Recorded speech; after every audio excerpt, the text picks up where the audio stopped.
Hey, Katerina here. And Tori. And it's just Tori and I today. My OG podcast buddy is here. Where it started. Just like the beginning, except I was super pregnant when the podcast started. Like extremely pregnant. It just feels like we just started doing this. Actually, last week. Today, Salem is 6 months old. Oh my gosh. Isn't that crazy? Wow, yeah. That is crazy. I can't wrap my brain around that. It is. You're right. I feel like she's been here for a long time, but also she just got it's weird that it can be both. Yeah, it is both. I've known her for a long time, but also she just got here, and I do not feel recovered. I'm not recovered. And I feel like I sound a little sick, so excuse us. Yes, and we're fighting. We're calling it fighting colds. We are not admitting to being sick. Admit that. But my nose is runny today. Yeah. Tori's been there for a week because my children are sick. Yeah. So we're dealing with whatever that is. It's just canceled for everyone. Mm-hmm. So if we sound a little nasally, that is why. There's a reason.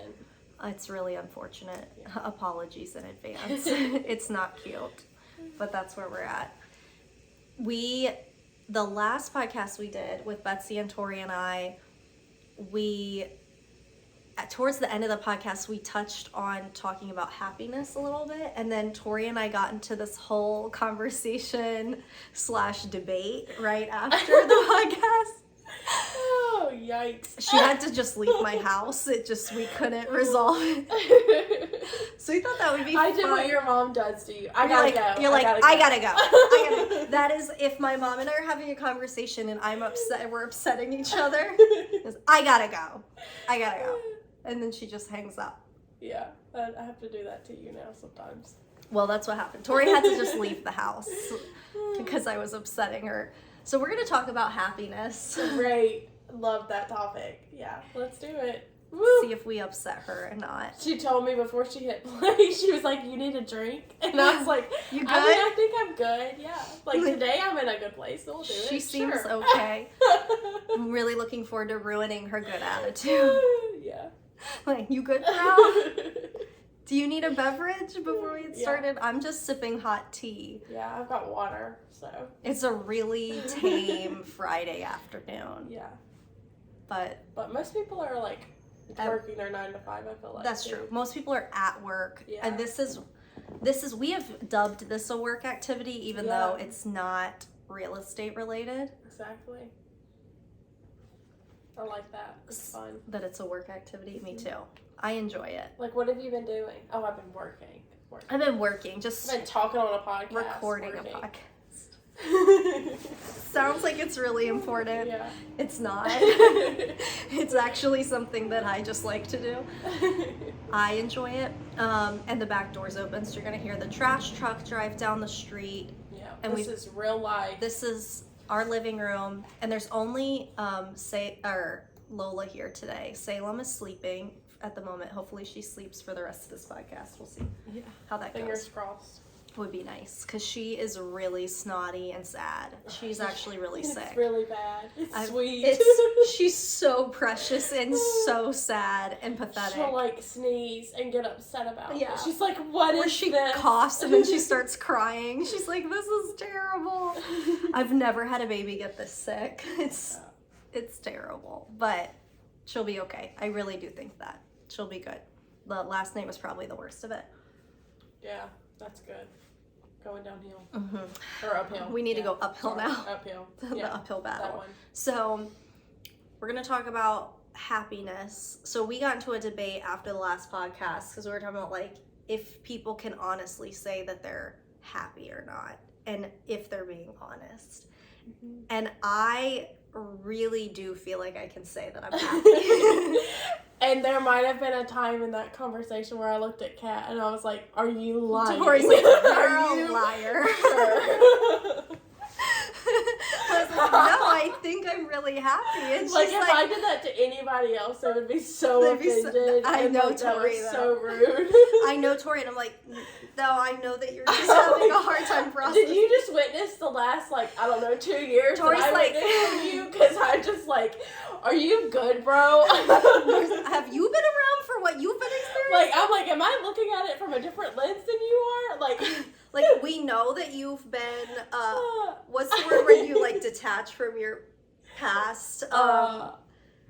Yeah, that word. It's a D word, but it's not detach. Mm-mm. Why am I blanking? I can't. Yeah, I know exactly. Disassociating. Yes. I do know I've been disassociating a little bit, but like not that much. I didn't forget. I'm like, wow, your therapist is doing wonders on you. Like, what is happening? But I would say for the majority of the last couple years, not the whole time, that is really sweet. that I feel like I've been happy.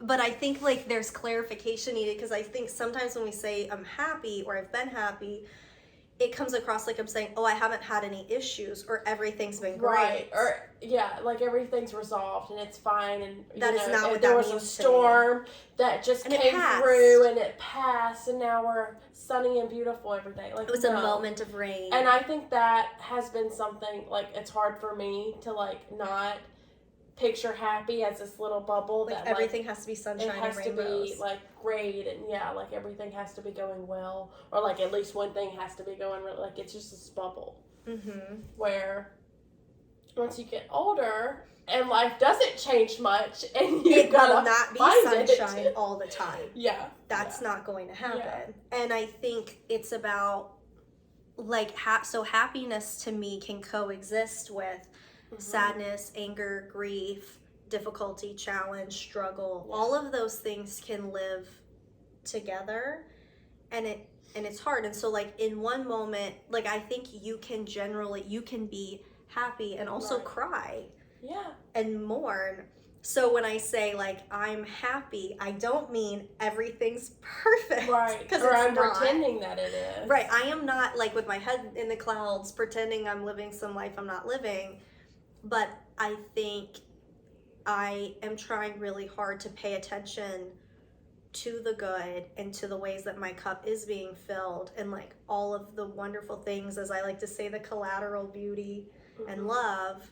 And when you do that, you can exist and struggle and still be happy, because you look around and you recognize like I might be having a hard time, but this is still very beautiful. Right. And that, yeah, like when I went up to you when we were talking about it, I was like if a stranger came up to you, like could you honestly, like with like no question, no hesitation, honestly say like, are you happy? And you were like, yeah, I could. And Kat looked at me and she's like, you couldn't say that? Like, you're happy? And I was like, I feel like my answer would be, that's really complicated. And it can be. It can be. But it's like recognizing that too. It's like, and it's okay. I have gone through seasons where I will say the seasons I've been through where I felt like that were bad. Right. And you did say like, you could have asked me that question like a year ago or 2 years ago, and like my answer would be different. But like looking back and in this moment right now, like, yeah, you said, yeah. Mm-hmm. Honestly, I could tell you that. And I was like, wow. I really could. There were some moments I can think back there were moments the past few years where I wasn't. Right. Where like it just felt like the life was being sucked out of me and I was miserable. Mm-hmm. But it was a season, and then like I came out of it like climbing and clawing right out of it. And I feel like where I'm at now, especially like I did it before I got pregnant with Salem, and I did it with this house. Like I feel like I really like fought and struggled and suffered to build a life and make something that was good out of something difficult. And when you do that, it almost makes it easier to be happy, because you can look around and be like, wow, but look where I am now and what was able to be made out of this situation.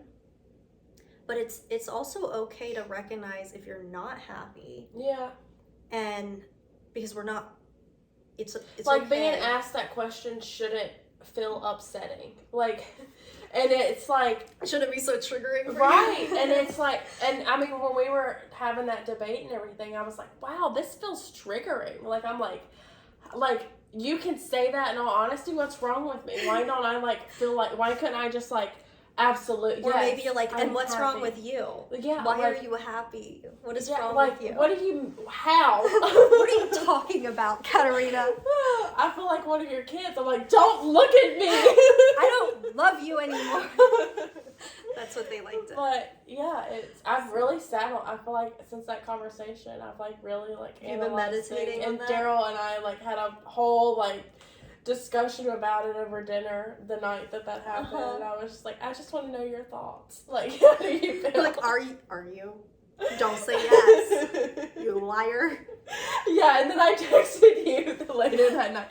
You're about to get to know me. And I was like, good news. Daryl said that he's not like, he's happy, but like, he's not really happy. So we're good here. I'm like, good news.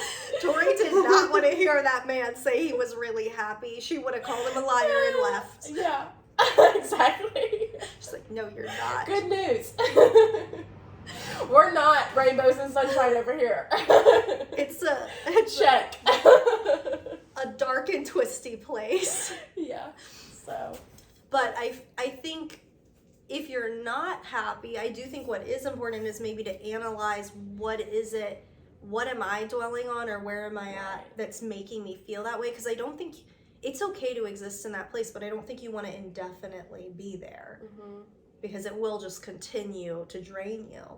It is important to be happy and you shouldn't feel like also embarrassed by the answer. Like if somebody came up to you, you shouldn't feel like you have to like say that you are, or like if you don't, like get embarrassed about it. Like it's such like I feel like people hold such a like to the word happiness. Like it's like they're afraid to admit that they're not. Yes. Which in the past I probably would have been. Yeah. I think there was a time last year, probably a year ago, where like people would come, Tori would be with me, and someone would be like, how are you? And I'd just laugh and laugh and laugh.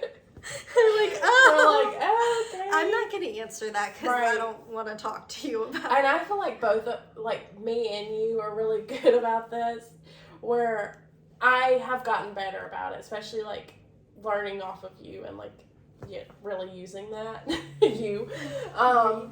but like being honest with that. You know how like we're just passing by somebody we know, or like we're like in the office or just day to day in the grocery store or something, and somebody's like, how are you? And it's like it's so easy to just like say good, and like that's what everybody wants you to say, right? It's just like a conversation to speak to somebody, and like it should just don't be that ask me if you don't want to know. Exactly. Like, and you're like an honest person, and like I have like if I'm having a hard day, like instead of just saying like yeah I'm good, like I feel like I stumble on it where I'm like I'm fine, or I'll say that like I'm doing all right, or I'm fine, and it's like something that it's been hard for me to like say. And like to admit that you're not great, that, like you're not great, because then they might ask questions. And you're like, I don't want to talk about it. Like, no, I'm good. I just don't want to talk about it. Like, so I'll just like I'll switch from I'm good to like I'm fine. And like if I am good, like I'll answer honestly, like I'm great, I'm good. Let's do it. Everything's well over here. Like, you know, but trying not to say that if it's not true. Yeah. I think is good. And then it lets other people know if they're not doing great. And it also like one. If you're honest with them, you're honest with yourself, I think. Which if you so like if you say that you're good and you're pretending, like then you're kind of like, what's wrong? Like why do I feel this way? Like everything should be fine, and then there's this like something holding me back. But if you're honest with yourself, you know that that's holding you back, or like you're having a hard day because of this, or like a hard season because of XYZ. Well, like if you're not even willing to admit to yourself that you're having a hard time, and maybe why you're having a hard time, then you're certainly not going to do anything about it. Right, exactly. You're just shoving it down. Shove that down. I used to love to do that. Down. And it's not healthy. It doesn't work. Yeah, it doesn't work. Strategy will get you nowhere.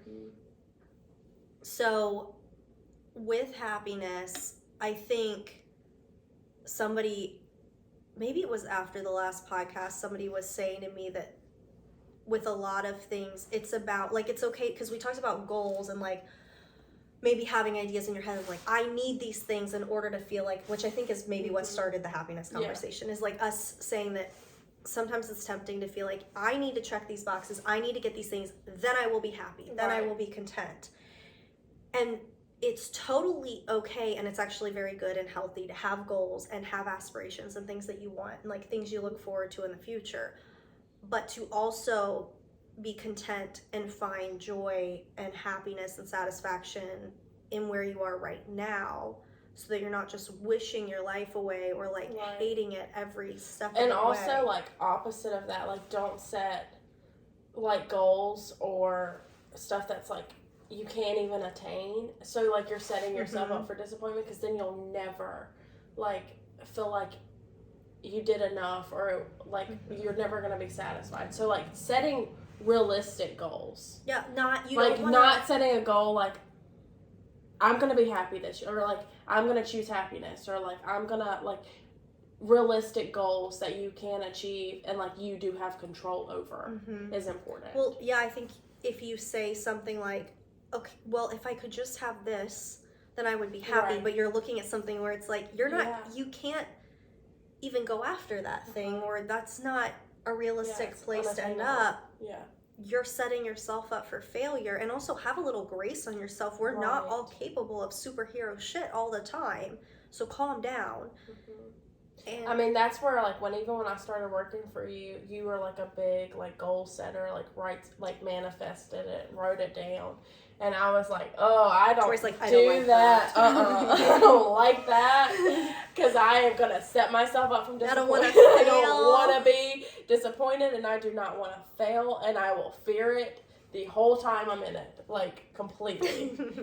Where it's just because it was, like, I'm putting goals down that are, like, unrealistic for me in that season, or, like, that you can accomplish half of it or some of it, and, like, reward yourself for that. Like, you don't have to set yourself up. You don't set goals to set yourself up for disappointment. And that's where I was like, I'm not setting goals. And, like, maybe it's okay to have a goal and then, like, a stretch goal of, like, I would really like to hit this. If I'm crushing it, I would like to be here. Right. And that way you're like, I have a very attainable goal, and then I have one where it's like, if things go really well, I might end up there, and that would be great. But I don't think we need to be waiting on these things in order to be happy. Yeah.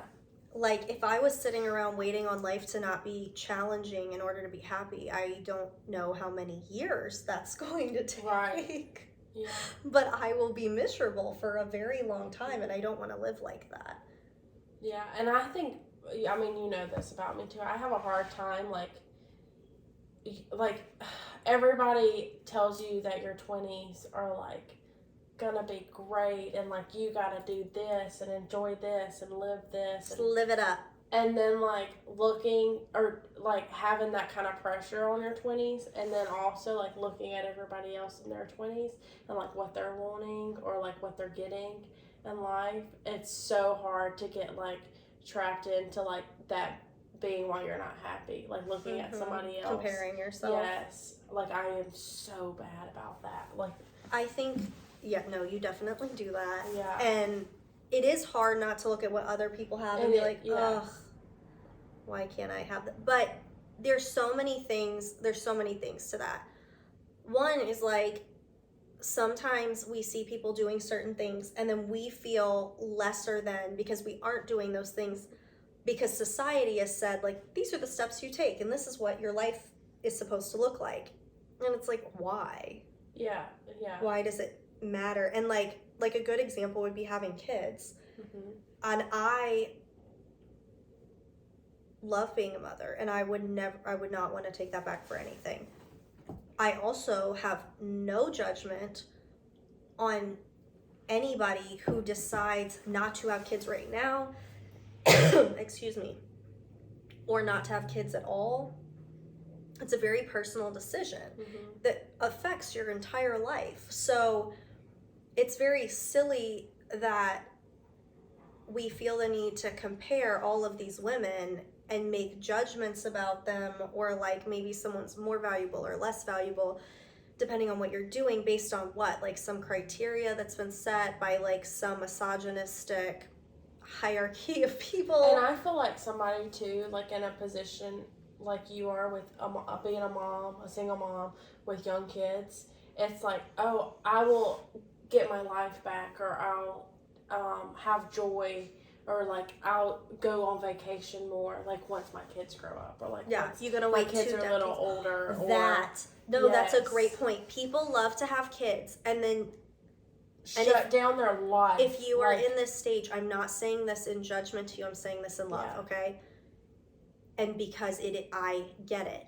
People love to have kids and then use their kids as a reason to live a very small, terrible life, honestly. Like, people love to go, I'm living an inauthentic life. Mm-hmm. I'm in a place where I don't want to be. I'm in a relationship I don't want to be in. I'm in a house I don't want to be in. I'm in a job I don't want to be in. And I'm living this hollow, empty version of myself. I am just plugging through, trying to get through every single day.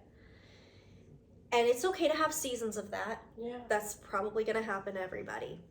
But they choose to stay in that place for decades, using their children as a reason. And I understand the temptation to think that, like, everything needs to stay consistent for my kids. I need to make sure everything's as easy as it can be for my kids. But the reality is like, when you're living a small, inauthentic life, you are setting an example for your children. They're not getting the best version of you, and they're looking up to you, and they're seeing, okay, so that's what adulthood looks like. Just plodding along. Like, I would say to anybody, and we'll see how this turns out in a couple of decades when my kids are grown. We'll see where we end up. But like, what I try and ask myself all the time is, when my kids are grown, do I want them making the choices that I'm making, or making different choices? Right. Would I want this for them or that for them? And like, people love to use the kids as a crutch to not live the way they would want to be living. And it's hard. Because in that sense, like, you're almost like living a lie. Like, you are. You're like, this is what I want to create for my kids, but like, this isn't what I want for me. And like, I can't do both. And like, you can do both. Like, you really can. Well, and maybe, like, how do you know that this life that you think is better for your kids, this one that you're miserable in, is actually better for them? Like, you haven't tried anything else. And also, when you're raising children, but you're just like draining yourself of life, what are you doing? And life is short, and you're gonna waste like half of it, a quarter of it, being inauthentic, being miserable, just trying to get through day to day. Like, how long? I can't imagine existing in that place for more than a short time. It would be really tough. And likely, if you want to make a change, you have to go through a harder season to get to the other side. And that probably stops people. Like, if you're in a marriage that sucks and you've been saying, okay, I'm gonna stay because of the kids, which is ridiculous. I'm sure your kids want to live in a household their entire childhood where their parents aren't in love. Their parents don't love each other. And you're just I'm sure that's great setting that for up them. for them to follow that same pattern. So that'll happen to them, and you'll be like, oh, we'll just continue this cycle forever. That's I hope, like, somebody else looking out, like, from outside, like, I hope they work it out just for the kids. Like, for the kids. Like, it's like, so you want them to stay in a marriage that sucks. So you're hoping that they sit in this toxic household. Yes. And raise their children in it? Like, what? Yeah, exactly. What are you talking about? And no, absolutely. And I think, and the leaving, that part is that's hard. the hardest. Yeah, it is hard. That's the hardest. But you get through it, and then you blossom. Like, I mean, you literally are. It's like you're like a flower, and it blooms once again, and the sunshine comes back out. It's like you get through the drought, and then there's growth. And it's brave, and it's hard, and it's real, and raw, and like all of the things. But like, do you just suffer longer, or do you suffer like really hard in this season of life and then get over it and enjoy the rest of your life for the rest of your life? Right. Like, and set this example for your children of someone who's living this full, authentic, lovely life, who actually enjoys their kids and their family and their life, because you're not having the life sucked out of you. And I think we tend to use our kids, and we tend to use things like children as an excuse to not do the really hard thing. Well, another option, or like another topic that you could do instead of kids, is like money. Absolutely. Like, money's the same way. Like, people are like, you don't want I'm to change your leave because you might not want to take a risk in your career because of money, and it's like, or you could adjust your lifestyle, and it would be hard for a little while, but if you never go for it, are you going to sit around for the rest of your life and be like, what could I have been capable of? Mm-hmm. And you'll never know. Yeah. I feel like people do that a lot in real estate. Like, absolutely. They're like, oh, well, I can't just quit my 9 to 5. They'll try to do real estate on the side, which is ridiculous. Real estate is not a side hustle, friends. It's just really not. Yeah. And so, of course, they can't. Like, you'll never make it. No. Like, you gotta give up the other thing. Mm-hmm. And if you don't give up your little, it's the our financial guy, Corey Nichols, would say the golden handcuffs. Like, a salary can be golden handcuffs. Like, oh, I can't leave because they give me money. Yeah. It's like, no, you could leave. You just might have to sacrifice this lifestyle for a little bit. You might have to live in a crappier house or a worse part of town or whatever it is. You can't have the flashy car. Mm-hmm.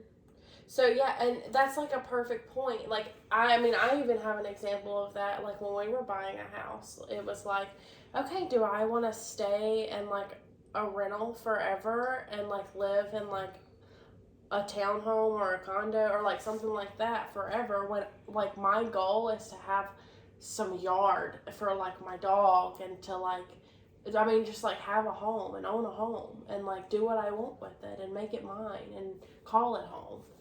And it was, that was like a hard thing for me, or like for Daryl and I to both do. It was just like, okay, do we buy a house in like a not so great location, and like, do we do that or do we rent again? And like, who's to say when we're ready for our dream house? We'll never be ready for our dream house if we're renting. Right. For the rest of you have to take these hard steps to get where you want to be. You have to move you have to take yourself out of it, and you might suffer a little more than you would have if you just stayed in it, but like, it is going to be worth it. So. I think I say it all the time, the easy path and the best path are not the same path. Yeah. And to get stuck in a place, because it's just so easy to sit there, but where there is no room to grow or to bloom, as you were talking about. Like, there's no room, or the environment's not right, or whatever it is, but it would be so hard to make a change. But it's okay to suffer a little bit. And like, you're already suffering. Exactly. Like, you're already doing it. So just like, really drive it home. It's okay to like, for things to be hard for a season. I think like, I bring up Buddhism sometimes in the podcast because I read that book, but there are principles of Buddhism that I really like, and one of them is that like, we're so allergic to suffering. Like, we're so averse to any kind of sadness or grief or anger or any of this, and it's like, you know what? It is okay to go through a season where you feel these things and to just accept that I feel this right now.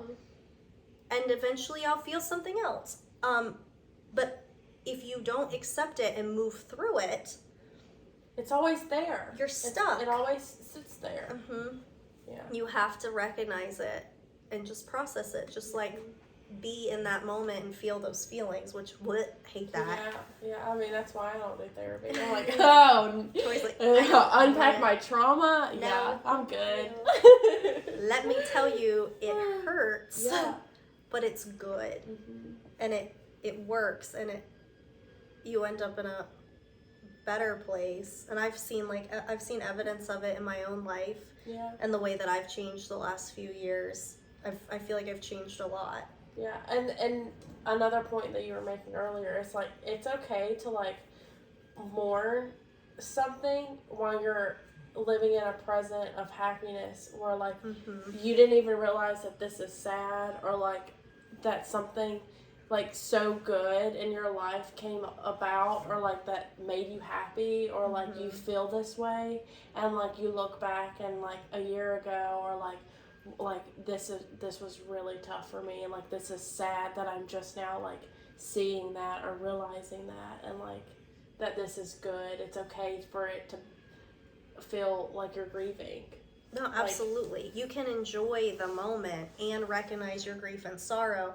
And as I said before, I realized I was like dissociating a little bit from my past, and it's very important to recognize when you're when you're looking at your past and you're going, that's really sad what happened to her. And it's like, it wasn't her, honey, it was you. That was your life.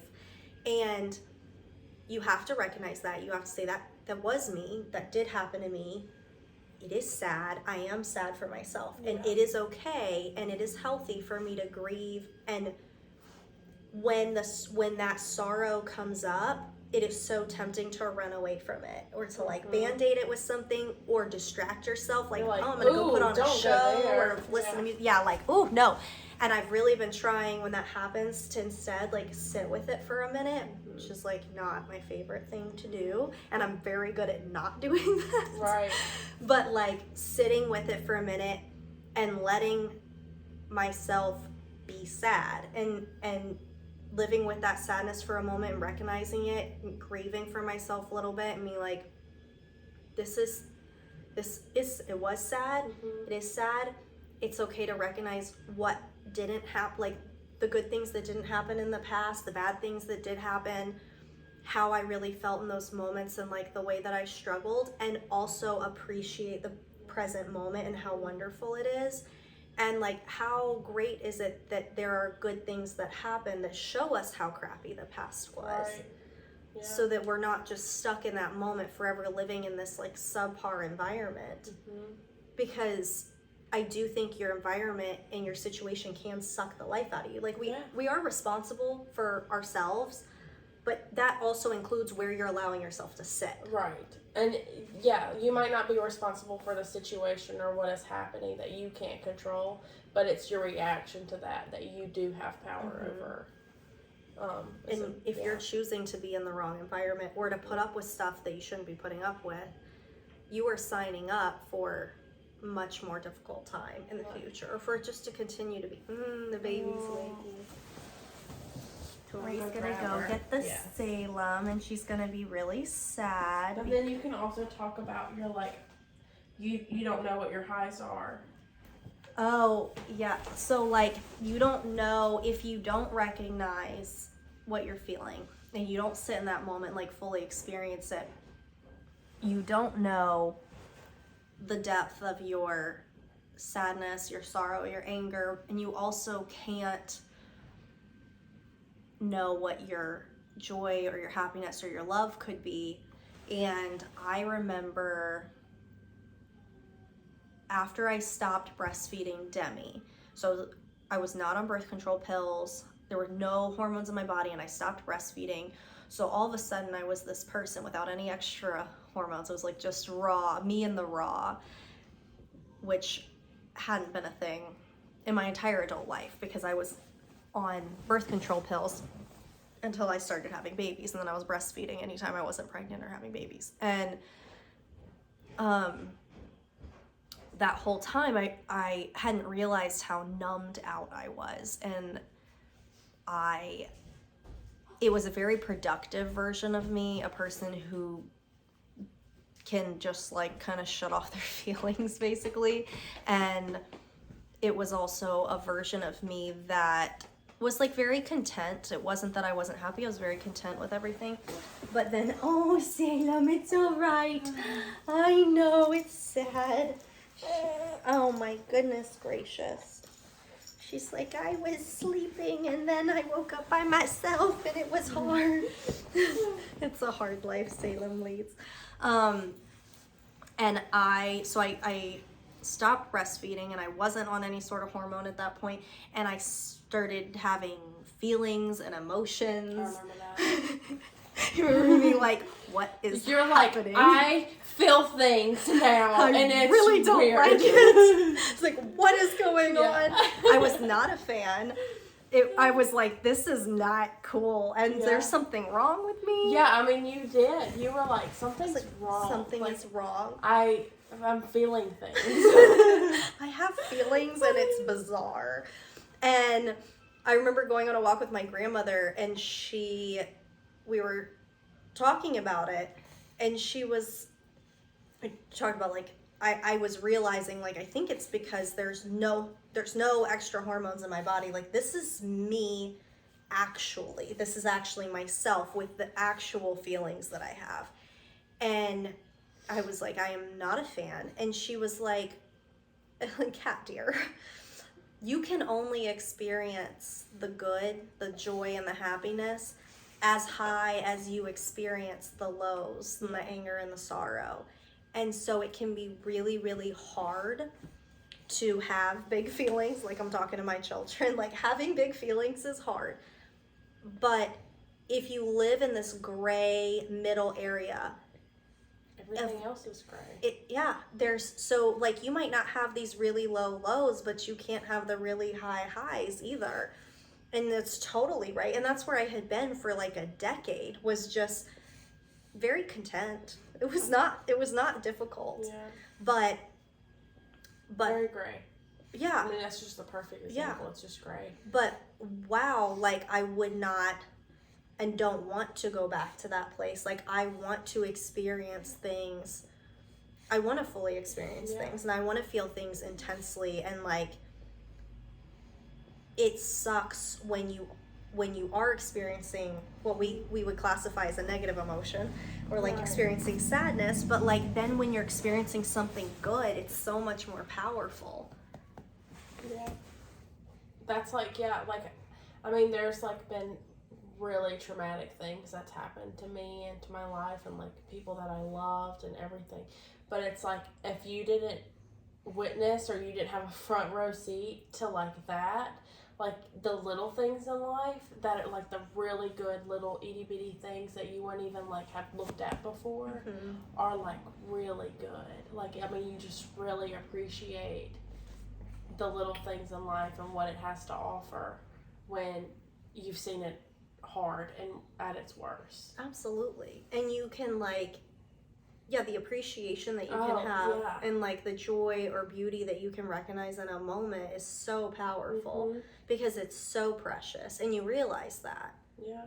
I mean, there's been like little things that's happened, and that's like brought me to tears, because I'm like, wow, this is like real joy. Like, this feels happy and like good and warm. And I'm like, what? And it's like, so powerful. Why? You know, it's just this little thing that nobody else would appreciate or like get, you know. And those really, why are you, what? Holy moly. Her little eyelashes are wet from her tears. So dramatic. Same. I know, the children, it just takes the tiniest thing with them, that it's like, it's like warm and good and sweet, or like when they're running around and laughing and having fun or being sweet with each other. Yeah.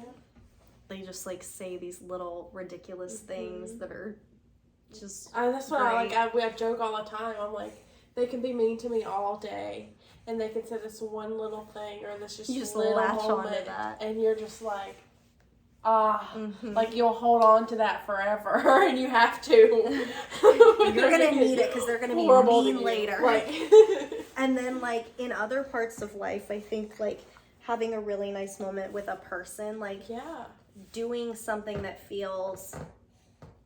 Are you scratching the couch? Why are you doing that?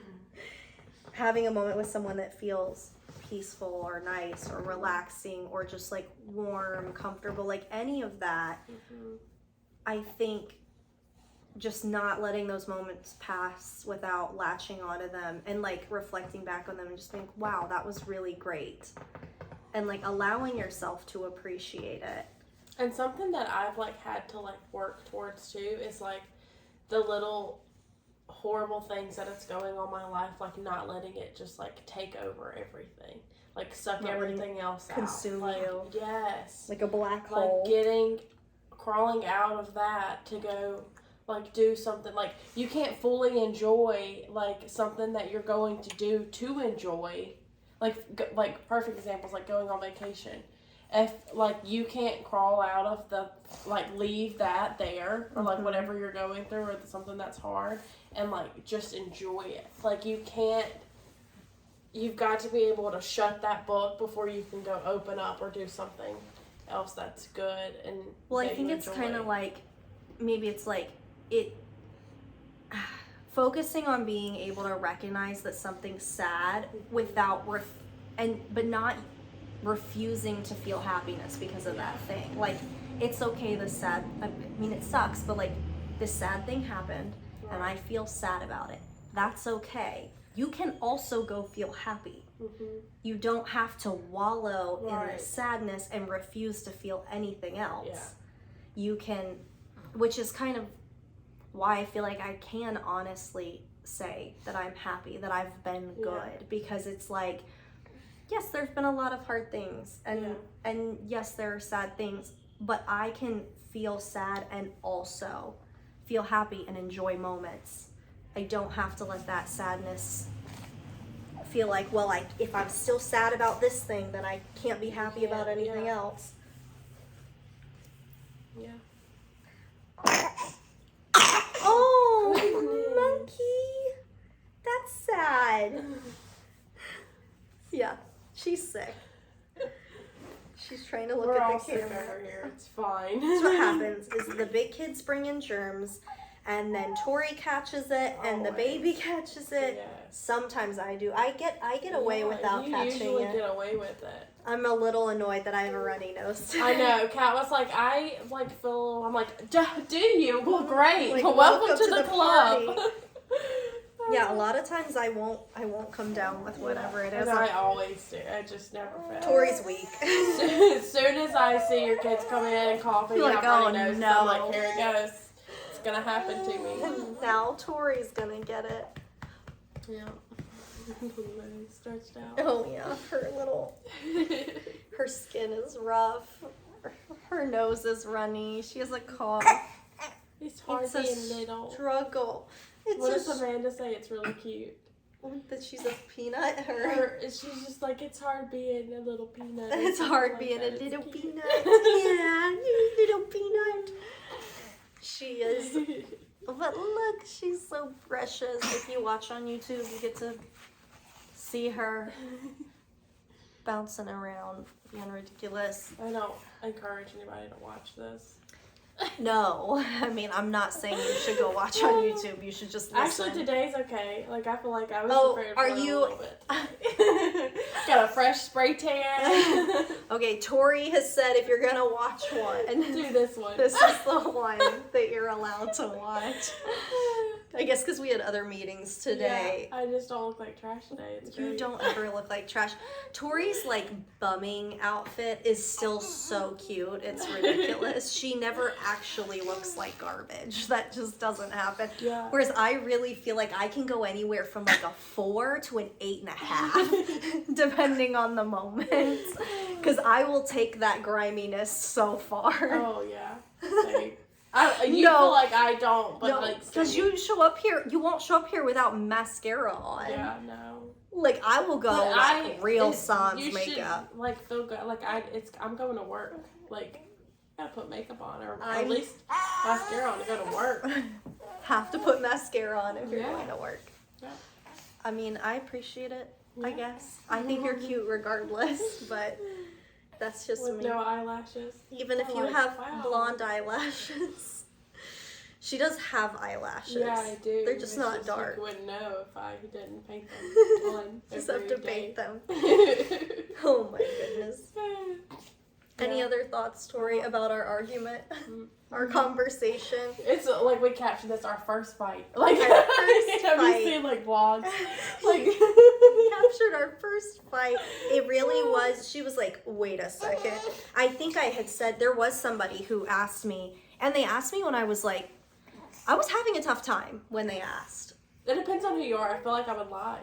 You know me. You would lie. I would. I 100% expect you to lie. Yeah. But this person was like, are you happy? And I was like, I can genuinely say that I am. And like, especially like thinking, like coming out of a season that was like dark and hard and rough and, you know, whatever you use to describe it. And then like, when somebody like asks you that, like it could be even emotional then where you're like, I am. Yeah, no, it Like, feels good to be able to be Yeah. like, I'm good. Yeah, I'm actually, I'm good. There's this, I think I've brought it up one time before, this internet personality, something Jenkins. She's a mom and she's like very real, and everyone thinks that she's going through something in her marriage and she hasn't really talked about it online, but like last year at some point, she like wasn't recording at the moment and people were like saying what they thought was going on online, and she did this video that was like, it's none of your business, mind your business. I'll tell people what's going on with me like when I'm ready to tell people what's going on with me. But she said, I'm not good, but I'm gonna be. And I just like wept when I saw it. Because I was like, I have felt that way. And I get it and I feel that. And that's, I think when you're in a place where you're not good, like it's okay, it happens. But it is important to say like, to recognize and to admit, I am not good. And know that you're going to do what it takes to pull out of it. That say I am going to be. And I feel like I have felt that way. And so it's a beautiful thing to be able to be like, I am happy. I am good. I used to have a hard time too. Like this is, I don't know why this like made me think of this, but like I wouldn't use the word strong to describe me, but I don't like being told I'm strong or being told I'm not strong. You don't want anybody to comment on it at all? No, I don't. Because I'm like, I don't know, like, I would love to, like, put somebody in my shoes and be like, how do you answer that? Like, if you're strong or not strong. I mean, you don't know what somebody's been through or how it's affected them to, like. It's true, you don't really know somebody else's strength or not, or what they've been through. Until you've been through it or witnessed it. And even then, like, you didn't do it the same way. It wasn't the same person. You can't have the same experience. So I always I don't like. See, I like being told I'm strong. Yeah. I don't want to be thought of like I have a hard time admitting weakness or vulnerability. Yeah. I like to be told I'm strong. I will say that, and you tell me if this might be part of like where you're at with that, but people do have a tendency to look at somebody and go, "You're so strong. You're so strong. You're so strong," but never offer to help carry the burden. Mm-hmm. So it's like, sometimes it's a cop-out. Someone being like, oh, you're really strong. It's like, or maybe you could offer to like help me. Right. Yeah. Because it's heavy. True. Yeah. Which goes, like we've said it before, that saying that's like, just because they make it look easy doesn't mean it's not heavy. Yeah. And it's But I think that there's something like, I know that I am and another thing, like I don't like being called sensitive. Like, I know that I don't am call me empath. strong, don't call me sensitive. I'm like, don't describe me as don't describe me ever. But, like, I don't like being, like, I associate being sensitive with like, weakness. And it's not. And it's not. Like, it's not. I am a sensitive You are an person, empath. and I am very empath, like, very. So far, it is too much. But I associate that with being weak, and I'm like, oh, I've been through too much in my life for you to call me weak. Like, not. But it's like, oh, I don't want to be called strong. Like, it's just like, I don't like to use those words, and I try to not do that with other people. I don't know if you've like noticed that about me. Like, I will find other synonyms or like say it in a different way than that way because I don't like it. Like, I like to use the word brave versus like I like instead that. of strong. Like, because because it does kind of glorify being a martyr, mm-hmm. and like make it sound like it's a good thing to suffer. Yeah, that is exactly. a good point. Yeah, exactly. Yeah, it's good. Oh, I'm strong because I suffered more than you. Like, right? Or like it's a good thing. Yeah. Like, okay, well, and good I for don't you. Want, You I made don't it. want to feel like when somebody's telling me that I'm strong, like it's a good thing. Like, oh, I think I made it. Like, see, and I used to be a person where like I was raised to be a martyr. Like I can suffer, But I did find myself finally in a place where I was like, you know what? I feel like I have at times won the She Who Suffers the Most award, and I would like to give it back. Right. You know what? We don't want it. I don't want it. Someone else can have it. It's not a good thing. Like, proving that you can suffer well. Be a winner in this. I don't want to suffer well and look good for it. I want to suffer less. You don't have to be the hero. I have to be the hero. That was my goal last year, is like suffer less. Yeah. I'm really, and that's how like I am with pain. Like it's just I'm like don't touch me. I don't want it. I'm over here. I'm like, but how much does it hurt? Yeah, you're like, I'm not gonna take ibuprofen. I just want to see what it feels like. And I'm like, don't touch me. That'll bite you in the ass sometimes. I don't recommend it. Yeah. It's just funny how other people, betray it. I do think we could have an entire podcast on that, though. The way that we, as a society, have like chosen to word things to kind of glorify suffering and martyrdom. No, we really do. We really do. And it's not necessary. Choose to suffer less. Have grace on yourself. We're learning this lesson. And some of it you can't prevent, but it's how you handle it. Mm-hmm. Make good choices for yourself. Right. Well, thank you. Anyone who was listening, Salem she's scooting out of my lap. Where are you going? She's over it. Yeah. She's very over it. But we appreciate anyone who listens. I really enjoyed doing this with Tori in the original fashion of two. This was fun. Right. This one was like in here when we started this. Isn't that crazy? Oh my gosh, Salem was in my uterus. I was like a big pregnant lady. Yep. And now there's this 6-month-old personality. Well, yes, thank you for having me. Absolutely.